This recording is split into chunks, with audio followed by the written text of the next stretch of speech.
मी ज्यावेळेस मागच्या टर्मला मुख्यमंत्री झालो त्यावेळी आपण मुख्यमंत्री सहायता निधी या उपक्रमाला विस्तारित केलं।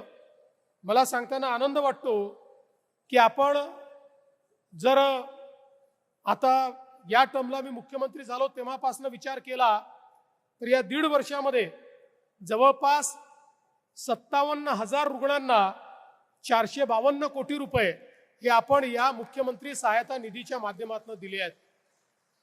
जिथे गरिबाकरता कुठलीही व्यवस्था नाही अशा वेळी हा निधी आपण पुढे करतो आणि आता तर धर्मदाय निधी देखील याच्यासोबत आपण एकत्रित केलाय।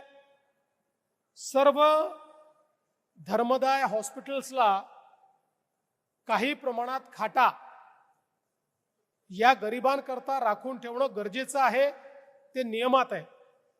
दुर्दैवाने त्याचं मॉनिटरिंग होत नव्हतं, काही लोक राखून ठेवायचे काही ठेवत नव्हते। आता 100% या सगळ्या खाटांना एका डिजिटल प्लॅटफॉर्मवर आपण आणलं आणि आता डायनामिकली आपल्याला माहिती पडतं कुठल्या रुग्णालयाने खाटा ठेवल्यात, कुठल्या रुग्णालयात भरती केलाय, कोणाला केलाय, किती उपचार दिलाय, किती पैसे खर्च झाले आहेत।